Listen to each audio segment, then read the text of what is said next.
안녕하십니까. 8월 12일 목요일 영국의 소리 방송 비태환입니다. 오늘 뉴스의 제목을 먼저 말씀드리겠습니다. 첫째, 베를린에서 영국 대사관 직원 러시아 간첩 혐의로 체포됐습니다. 둘째, 스코틀랜드에서 최초의 배터리 항공기가 시험 성공했습니다. 셋째, 전 주한 미군 사령관들이 문정권과 한국민의 일침을 가했습니다. 첫 소식입니다. 영국인 남성이 독일에서 러시아 스파이 혐의로 체포되었습니다. 독일 연방검찰은 데이비드라는 이름의 이 남성이 베를린 주재 영국 대사관에서 근무하고 있다고 밝혔습니다. 그는 알 수 없는 금액의 돈을 대가로 받고 러시아 정보부에 최소한 한 번 문서를 전달한 것으로 그는 화요일 베를린 외곽의 포츠담에서 체포되었으며 그의 집과 직장은 압수수색되었습니다. 독일 외무부는 이번 사건을 매우 심각하게 받아들이고 있다고 밝혔습니다. 하이코 마스 외무장관은 기자들에게 독일 땅에서 가까운 동맹국을 염탐하는 것은 절대 용납할 수 없으며 우리는 영국 친구들과 전적으로 연대한다고 말하면서 체포는 영국과 독일 공동조사의 결과였다고 성명을 통해 밝혔습니다. BBC의 보안특파원 고든 코레라 씨는 당초부터 정보가 정확했으며 체포되기까지 얼마 동안 조사가 양측에서 계속되어 왔다고 말했습니다.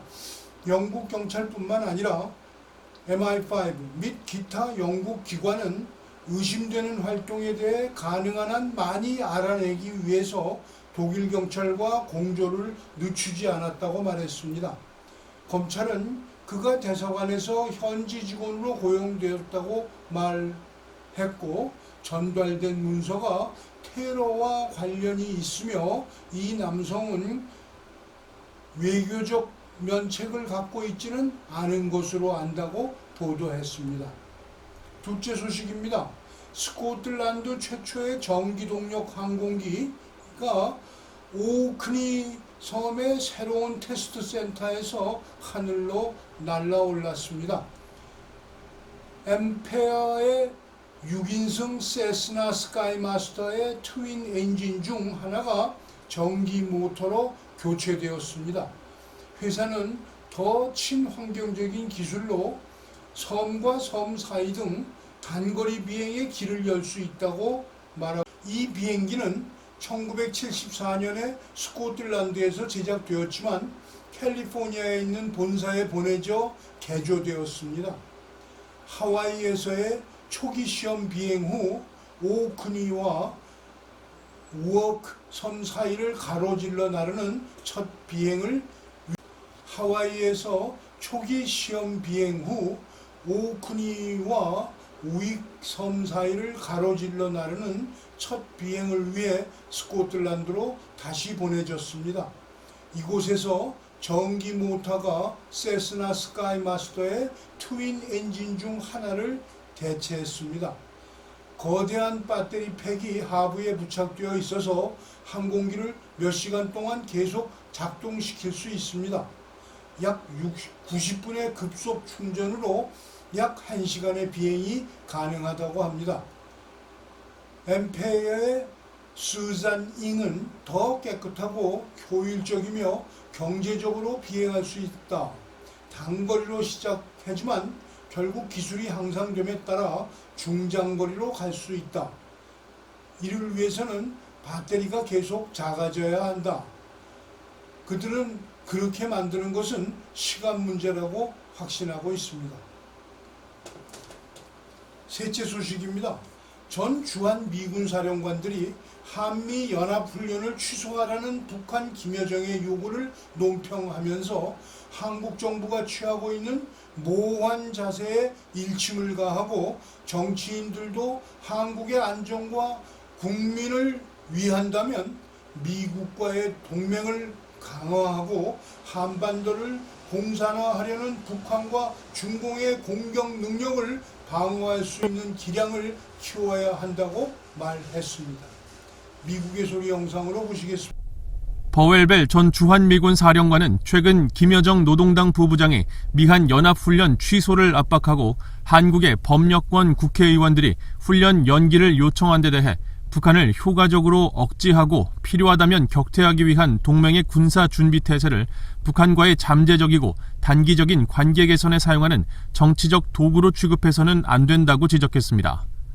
그러면서 한국과 미국의 군사 동맹이야말로 한국을 군사적으로 침략해 북한 공산정권 주도로 한반도를 통일하려는 북한과 중국의 시도를 가로막은 유일하게 효과적인 방안이라고 강조했습니다.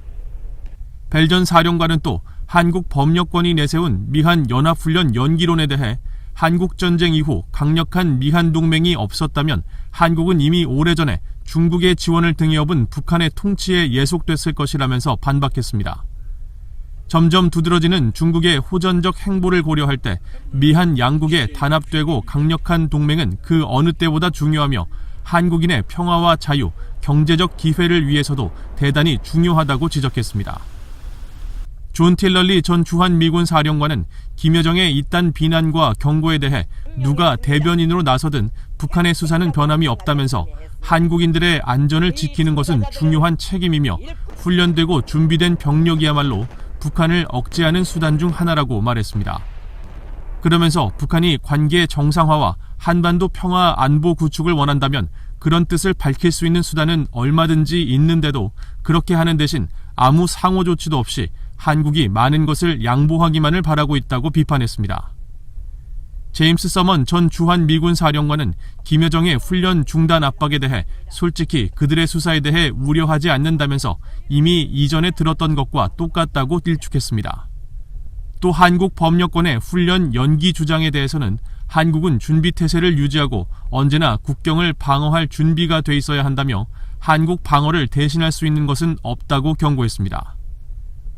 전직 주한미군 사령관들은 연합훈련은 어떤 식으로든 결코 타협의 대상이 될 수 없다면서 연합훈련이 정치적 고려의 대상이 돼서는 안 되며 한국군과 미군 지휘부는 훈련에 대한 완전한 지휘권을 정치 지도자들로부터 위임받아야 한다고 강조했습니다.